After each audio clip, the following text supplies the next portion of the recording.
안녕하세요. 열린 수신함의 김수신 한상훈입니다. 안녕하세요. 안녕하세요. 자, 코는 우리 얼굴 중심에 있어서 분위기를 좌우하는 중요한 부위죠. 뭐 분위기뿐만 아니라 얼굴 전체의 느낌을 달리 해주죠.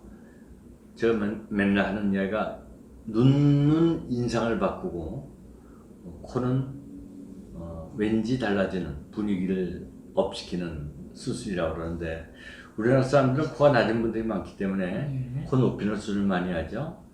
뭐 서양 사람들은 코가 높아서 낮추는 수술을 많이 하고 참 재밌습니다. 이런 모든 수술이 그렇듯이 코 성형 후에도 부작용이 생길 수가 있는데 흔하지는 않지만 환자분들이 가장 걱정하는 부작용이 수술 후에 코가 짧아지는 증상이라고 해요. 이건 뭐 많진 않은데 한상 선생님 어떻습니까? 이게 생기는 이유는 한 두 가지로 생각해 봐야 될 것 같아요. 수술 후에 코가 짧아지는 경우. 첫째는 이 코끝을 올릴 때 이걸 좀 너무 과도하게 올린다. 이걸 코를 올리면은요, 이거 코가 이제 커지고 높아진다고 표현할 수 있는데, 이게 피노키오처럼 3차원 모든 방향으로 커지는 게 아니거든요. 그래서 이걸 너무 많이 올리다 보면은 약간 들립니다. 이걸 이제 우리는 전문 용어로는 로테이션이라고 그래요. 그래서 강하게 들면 이게 자꾸 올라가죠. 너무 많이 올리다 보면 높이를 잘 하려고 이게 약간 들리기 때문에 코의 길이는 좀 짧아지게 느낀다. 이런 경우가 하나 있을 것 같고요. 두 번째는 이제 수술을 했는데 염증이 생겼어요. 그 치료를 잘 못해서 염증이 오래가고 하면은 위쪽에 있는 골격들, 연골이 있습니다. 또 위에 연골이 있습니다. 이런 것들이 많이 상하고 상처 조직이 많이 생기면은 구축 반응이 생겨서 이렇게 보기 싫은 짧은 코가 되지 않나 이렇게 생각해 봅니다. 지금 선생님 말씀하신 것 중에 그 코 사진을 여기 보여드리다시피 뼈가 있고 단단한 그렇죠. 구조 움직이지 않는 뼈가 있고 밑에 움직이는 모바일 파트가 있죠. 모바일 파트는 두 가지. 하나는 상부에 있는 연골이 있고 하부에 있는 연골이 있어서 우리가 이렇게 눌러버리면 텔레스코핑 속으로 쑥 들어가잖아요. 이 뼈는 움직이지 않고 그 연골 두 개가 뼛속 또 연골과 연골 사이에서 올라가고 내려가고 하는 역할을 하는데, 선생님 말씀하셨다시피 코가 움직이면 괜찮은데 수술하고 나서 코가 안 움직이는 사람들은 딱딱하게 굳어버리죠. 주로 이게 이제 실리콘 가지고 한 경우에 많이 있는데, 소위 실리콘 때문에 염증이 항상 있는 거지만 아주 심한 염증으로 캡슐이 생겨서 딱딱하게 굳어버리면은 캡슐이 점점 쪼그라들면 코가 올라가죠. 그래서 지금 말씀드린 대로 연골, 아래 연골과 윗연골 또 뼈가 완전 올라가서 달라붙죠. 그렇죠.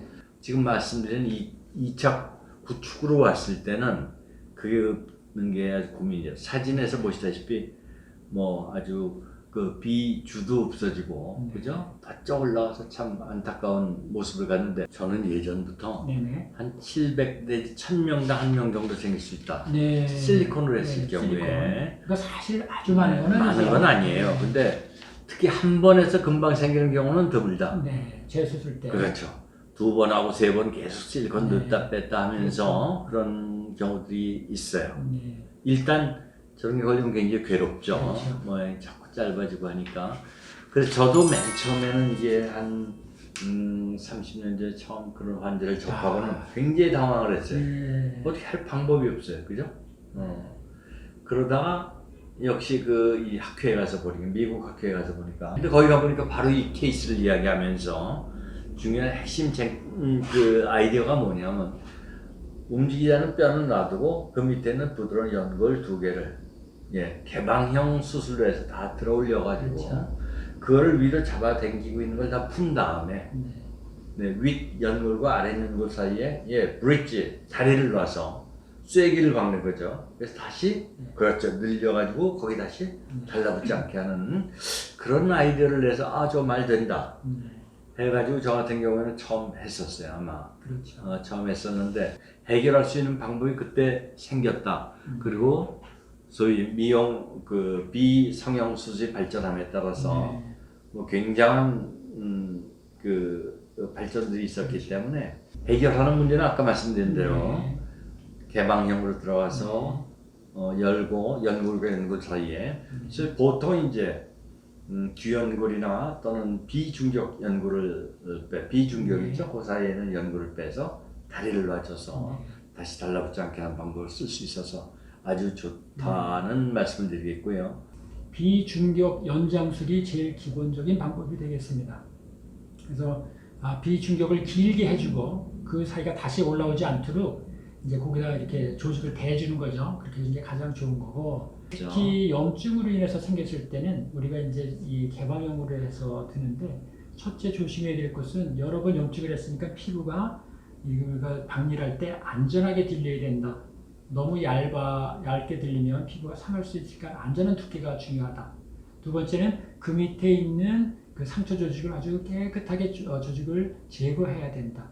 그래서 일단 제거하고 나면 코를 이렇게 당겨보면은 큰 힘을 주지 않아도 자기가 코가 이게 길이가 늘어나 있는 상태를 눈으로 확인할 수가 있고, 그 사이에다가 이제 조직을 덧대주는 거죠. 이걸 조직을 덧대므로써 이걸 강제로 당기는 것은 아닙니다. 자기가 편안한 모습으로 왔을 때 그때를 기준으로 해서 그 사이를 메꿔주는 방법입니다.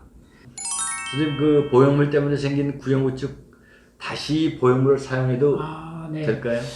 이게 참 어려운 얘기입니다. 일단 보형물로 인해서 생긴 거는 이제 되게 염증이 동반되는 경우가 많은데요. 일단 조직을 다 이 상처 조직을 제거하고서 깨끗하게 하고 나서 또 어떤 이제 삽입물을 넣게 되면은 또 구축이 생길 수 있으니까, 이런 경우는 되도록이면 안전한 것은 자가 조직입니다. 자가 조직 중에서는 진피, 또 자기 연골 뭐 이런 거 생각하실 수 있고요. 혹은 아주 적게 할 때는 자가 지방도 좀 쓸 수 있습니다. 이런 걸 이용해서 약간 여기 콧대를 만들어 주면은 그 또 생길 수 있는 구축이 또 생길 수 있는 확률을 많이 떨어뜨릴 수 있다. 이렇게 생각할 수 있습니다. 제일 좋은 건 자가 조직이겠죠. 근데 저 같은 경우에는 역시 우리는 코를 높이는 일들을 많이 하다 보니까 보형물, 그래서 실리콘은 절대 전 금하고요.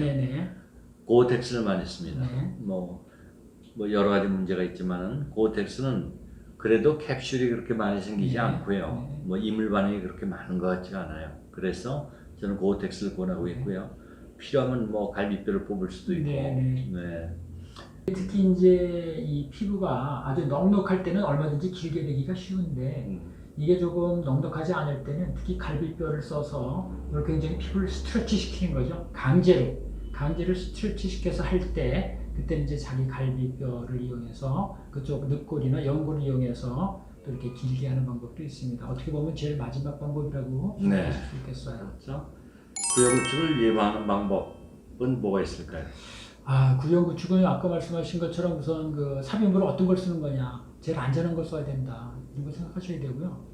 근데 우리나라 사람은 삽입물에 대해서 굉장히 좀 관용적이죠. 이 외국 사람은 굉장히 좀 두려워하는 경우도 많습니다. 여기다 뭐 실리콘 같은 거 넣어 막 그러니까. 그분들은 뭐 평생 성형외과 하면서 실리콘을 집어넣는 걸 본 적이 없는 사람이 많습니다. 그런 거 보면 너무 신기하죠. 놀라죠. 그래서 그분들은 자기 조직을 강조하죠. 그러니까 정강이뼈라든지 또는 골반뼈, 또 갈비뼈, 뭐 뼈 이야기를 많이 합니다. 근데 그거라고 해서 부작용이 없냐? 막 그건 아닙니다. 그것도 모양이 모양이기 때문에요. 또 그 자가 연골도 맨 처음에 이식했을 때는 이제 내 몸에 아직 받아들여지는 게 아니거든요. 그래서 그것이 잘 테이크 된다고 하는데요.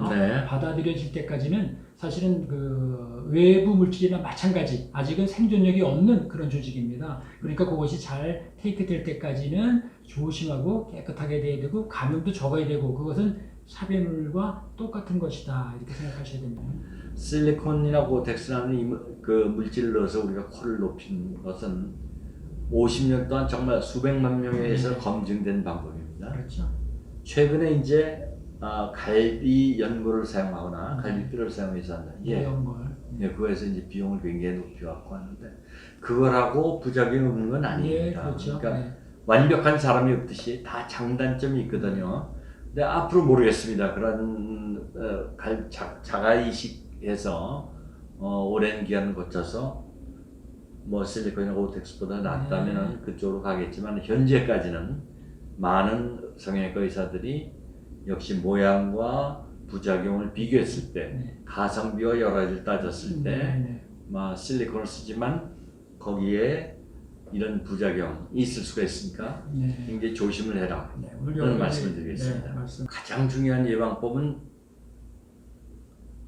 여러 번 하지 말라고 네. 저는 권하고 싶어요. 네. 아주 명백한 문제가 있을 경우는 다시 할 수가 있지만 그렇죠. 네. 너무 쉽게 다시 한다는 네. 별로 권하고 싶지 않고요. 그렇죠. 왜? 염증이 생길 찬스가 많아지니까 짧은 코가 됐다는 네. 게 가장 많은 경우는 이제 여러 번 수술한 경우가 네. 많습니다. 그래서 여러 번 수술을 조심하십시오 하는 네. 말씀을 드리겠고요. 일단 생겼다면 이런 해결할 수 있는 방법이 있으니까 그렇죠. 너무 네. 걱정하실 필요 없다. 네, 오늘 코를 보니까 우리가 코를 높일 때 보니까 이거는 피노키오처럼 막 커지는 게 아니구나. 코를 너무 높이다 보면 짧아지고 또 짧아진 일단 코는 수술해서 그렇게 쉬운 거는 아니었구나. 그러나 해결하는 방법이 있으니까 수술은 자꾸 많이 하는 것은 좋지 않은 것이다. 자꾸 갈수록 수술을 좀 조그맣게 또 자가조직을 이용해서 안전하게 이렇게 하는 것이 최선이다. 이렇게 한번 좀 해보겠습니다. 네, 감사합니다. 감사합니다.